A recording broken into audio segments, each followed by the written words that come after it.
When I first saw this problem, I really thought it is going to be a complicated one because there is a matrix involved and you have to find out the path between two cells. And that usually means recursion and backtracking. But fortunately, this problem can be really simplified by using dynamic programming. So let's see how we can do that. Hello friends, welcome back to my channel.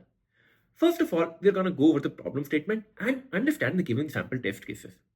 After that, we are going to fine grain the problem and see how you can use memoization to arrive at a very efficient solution. We are also going to see how this problem is very similar to another problem called climbing stairs. It is actually just a one-dimensional version of that. And after all of this, as usual, we will also do a dry run of the code so that you can understand and visualize how all of this is actually working in action. Without further ado, let's get started. First of all, let's try to make sure that we're understanding the problem statement correctly. In this problem, you are given a m cross n grid. For example, I have this grid available. The value of m is 3 and n is 7. It simply means that there are 3 rows and I have 7 columns. Now, you have a robot that is standing at the top left corner. And this robot has to reach the end point, which is at the bottom right. But while making these moves, you have certain constraints. You can only go down one step or you can only go right one step. So the robot can actually go right one step or it can go down one step. You cannot make a move like this. Also, if you have started to move right and then you go down, you cannot choose to go back up. You will have to find a path such that you are able to reach the finish point. So these are certain constraints. Now, you can see that there are so many different paths possible.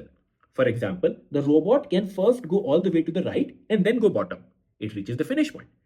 It can first go down and then go right. It again reaches. The robot can also do something crazy. It can make a path like this, or the robot can also make a path something like this. So you can see that there are so many different paths possible. In this particular problem, you have to tell me what are the total number of unique paths this robot can take so that it starts over here and ends over here.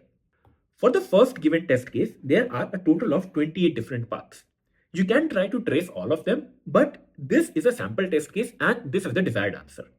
Similarly, for the second test case, I have a considerable smaller grid. I only have 2 rows and I have 3 columns. Once again, the robot needs to start here and end over here. So, how many different paths are possible? In this particular test case, there are only 3 paths possible. And if you want, you can actually trace them as well. The robot can go down and then it can go right. The robot can go right and then it can go down. Or the robot can first go right, then down, and then a right again. So these are the only 3 different paths possible. So the answer for this test case is 3. So now if you feel that the problem statement is even clear to you, feel free to again try it out. Otherwise, let us dive into the solution. You might have already understood that going through a brute force way won't be feasible. There are so many different paths possible and you will end up wasting so much time. So definitely we need to think smarter. So try to fine grain this problem. Try to break it down. You have your robot over here. And for a moment, forget everything about the grid size. You can assume this grid to be infinitely long and just make sure that what is your end cell. So if your grid looks something like this, your robot has to reach this end cell. And this is the final cell the robot should be at. Just forget about how many rows and columns you had and everything will make sense. So basically you have to reach this particular point. Let us call it grid at I, j. So you need to find out the total number of ways by which you can reach this particular cell, right? Now, if you just take a step back and think about how can you reach this last cell? If you want to reach this last cell, there are only 2 ways possible, right?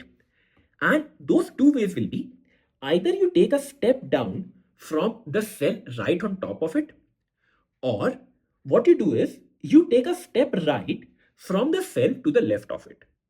Once again, the only way that you can reach this last cell is either your robot was over here and then you take a step down. Or what was the other way? The other way was your robot somehow reached over here and then you moved one step right. There are no other ways to reach your robot at the last cell because it is not possible that the robot came over here and it directly went here. Your robot will have to come here and then go down, or your robot will have to go down and then come here, right? So if I can find out the total number of ways to reach this particular cell, and if I can find out the total number of ways to reach this particular cell, this should start to give me something, right? So what do I have until now? If I am saying that this particular cell is cell I comma j, then what will be the coordinate of this particular cell? This particular cell will be I minus 1 and then a j, because the row changes but the column remains the same. And similarly, if you look at this particular cell, what will be the coordinates? The coordinates will be I and then j minus 1, because the row remains the same but your column changes, correct? So what I can say is the total number of ways to reach this particular cell, that will be the total number of ways I can reach this particular cell and the total number of ways I can reach this particular cell, because only then you can reach this last cell, correct? So if I have found out all the ways to reach here and I found out all the ways to reach here and I add them, this will give me the total number of ways I can reach this last particular cell, right? So it is kind of giving me this formula. And what we want to do is we want to build our things from over here. Just make sure that you understand what we did over here, because based on this, we are going to come up with a solution. Now let us take up the first test case that we had. I have 3 rows and 7 columns. So my grid looks something like this, and my robot is standing at the first position. If you notice, there is one thing very obvious in this grid array. If you want to traverse this first row, then there is only one way possible, because as soon as you go down, there is no way to go back up. So in how many ways can the robot reach this particular cell?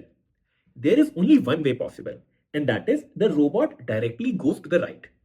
So what I can do is I can start to seed some of the values in my matrix.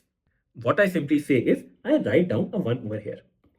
It means that there is only one way to reach this particular cell. And if you notice, this is true for all the cells in the first row. How can the robot reach this particular cell? There is only one way, and that is your robot starts over here and it keeps on traversing in the right direction. Because if at any moment it goes down, then it cannot go back up. So for this entire row, the value will be 1. It means that there is only one way the robot can reach this particular cell.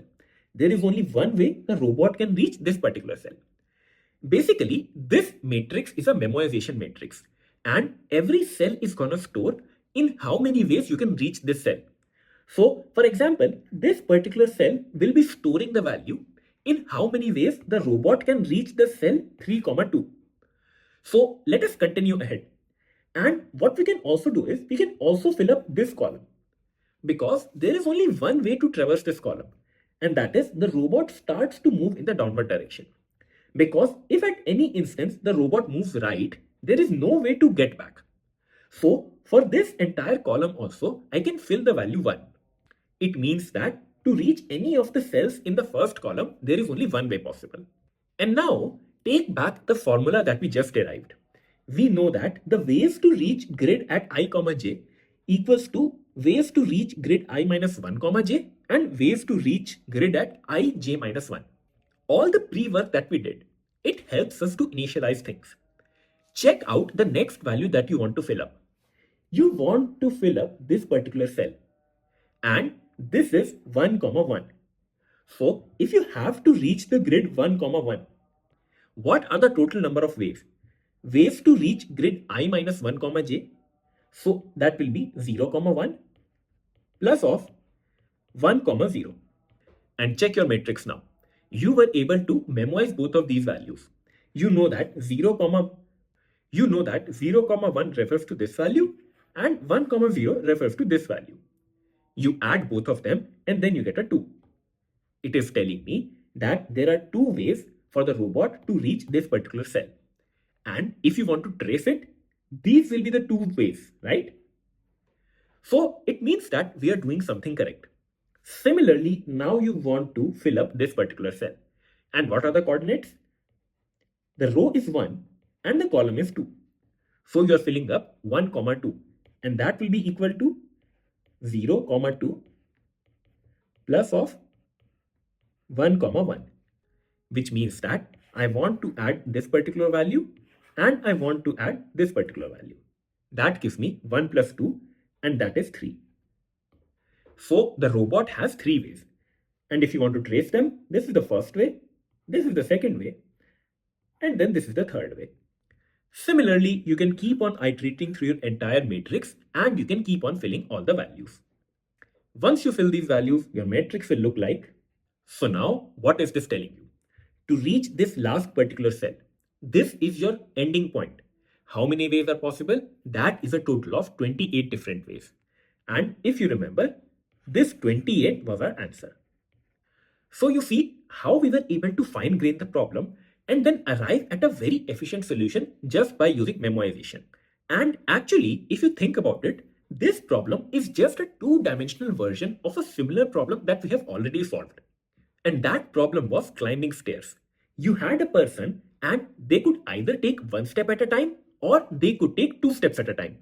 And you had to determine the number of ways they could reach at the very top. So we did the same thing again. How can this person reach at the top? Either they take 1 step from here or they take 2 steps from over here. That is the only way. So the total number of ways to reach step 7, they will be the number of ways you are reaching step 6 and then you climb 1 stair, or the number of ways you reach step 5 and then you climb 2 steps from over here. So we were able to use this particular formula in that problem. And if you want a quick revision, I'm also adding a link to that problem in this video description. Check it out, as this is also a very important problem and I have seen it in a lot of coding interviews. Coming back to this problem, it was just a two-dimensional version where you could either move right or you could move in the downward direction. So based upon this idea, let us quickly do a dry run of the code and see how it works in action. On the left side of your screen, you will have the complete code to implement this solution. And on the right, I have the sample test case that is passed in as an input parameter to the function unique paths. Starting off with a dry run, what is the first thing that we do? First of all, we initialize our memoization grid. This grid will help and store that these are the total number of ways to reach a particular cell. And a robot is starting from the very first cell. So we want to iterate through all of these cells now. What we do is we start a for loop. And this for loop will iterate over each cell. And then what do we do next? We check if we are in the first column or if we are in the first row. Then this value will straight away be 1. That is because there is only one way to traverse the first row and the first column. So whenever the value of I or the value of j is 0, it means that I am in the first row or in the first column. So I assign that value to 1. Otherwise, what I'm simply going to do is I'll use the memoization result that we derived, and it will help me to fill up all of the remaining values that I have in the memoization array. Upon each iteration, these values will keep on getting filled up. And once you are done with your entire iteration, what do you simply do? You simply return the value at grid m-1, n-1. That is because of a zero-based indexing. And then you are going to return 28 as your answer. The time complexity of this particular solution is order of m cross n, because you need to iterate through every cell in the given matrix that you have. And the space complexity of this solution is also order of m cross n, because you need this extra space to memorize all of your results and store them efficiently. I hope this solution really simplifies things for you.